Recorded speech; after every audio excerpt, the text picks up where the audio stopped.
You are asking a kind of autonomy for Tibet, but Chinese people says, actually, Tibet has autonomy right now, as it is, as it runs in the Chinese law. Tibet, it's an autonomous region. I mean, then, for Chinese people, what are you asking for? What kind of autonomous region you want if Tibet is actually an autonomous region of China? You think? I mean, no, that is one of the problems.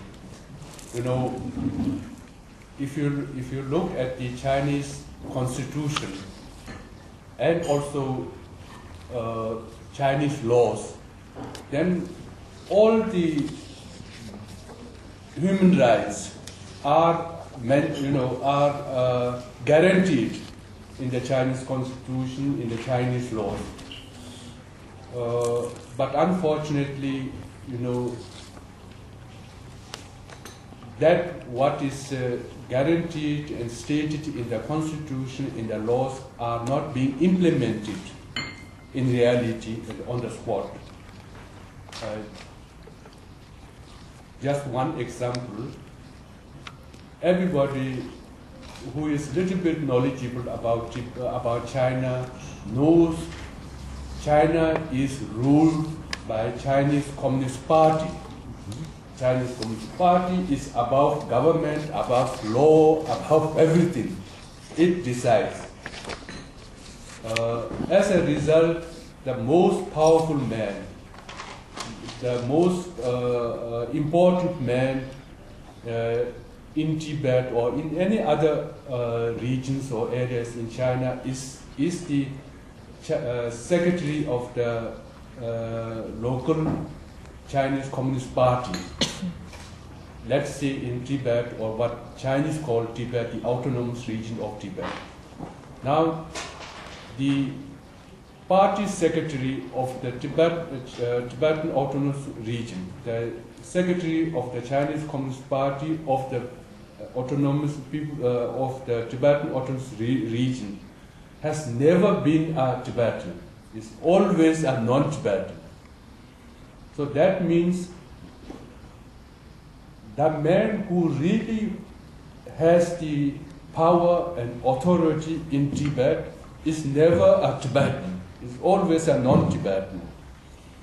Of course, we have in Tibet a local Tibetan People's Congress is called. It's a parliament.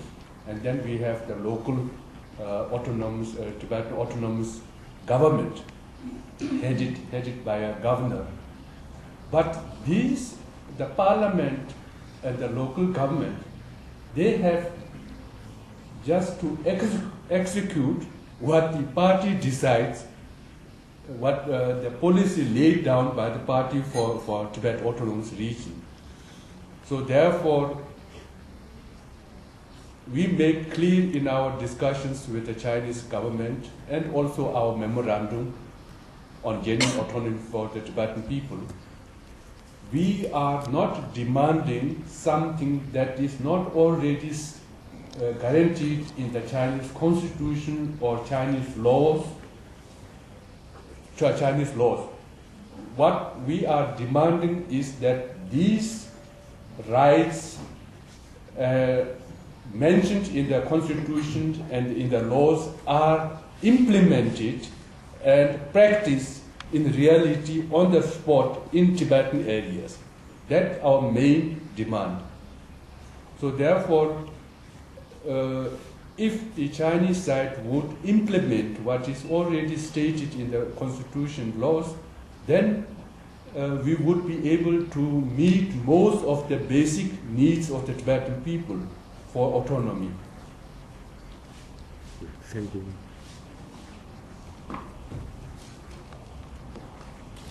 Can you explain how was the last round of conversations? Do you have some hope after that, or what's your perception? Unfortunately, the last round of meeting, which took place, end of last January, did not produce any concrete result or progress. But what has been important for us Tibetans was we presented to the Chinese side a note on the memorandum on genuine autonomy for the Tibetan people. Now, the memorandum on genuine autonomy was given to the Chinese side in 2008, and it is a detailed concept of genuine autonomy that we feel would meet the basic needs of the Tibetan people for autonomy. And the memorandum on genuine autonomy is also, as I mentioned earlier, consistent with the provisions of on autonomy in the Chinese constitution and Chinese laws. But unfortunately, the Chinese side rejected the memorandum in its entirety, not only specific point, but from the whole document, labeling it as a call for semi-independence or disguised independence. So the Chinese side rejected the memorandum.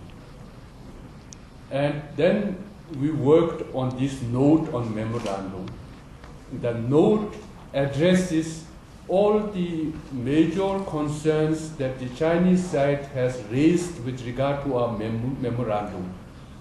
And our note makes very clear that our demand for autonomy and our memorandum does respect the sovereignty of the PRC, does respect the territorial integrity of PRC, does respect the authority and hierarchy of the central Chinese government, so on and so forth, a number of such issues that the Chinese side has raised as a reason why they reject our memorandum.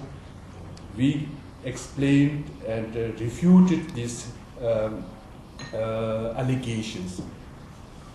So conclusion is, now with the memorandum and with the note, we have given to the Chinese government two documents that leaves no room for any reasonable doubt about the commitment and willingness of His Holiness the Dalai Lama and the Tibetan government in exile to seek a solution to the Tibetan problem within the framework of the PRC.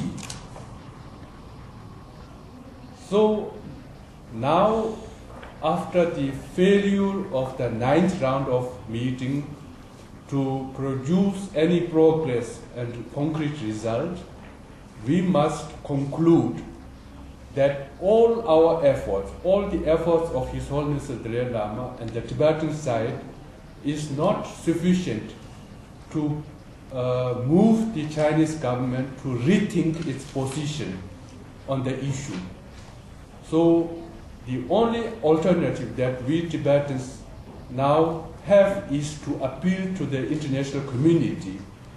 And our appeal to the international community is, please make clear to the Chinese government in your meetings and discussions with Chinese leadership that the continued allegations of the Chinese side that the Dalai Lama is seeking separation and independence is no longer believable, credible, and acceptable.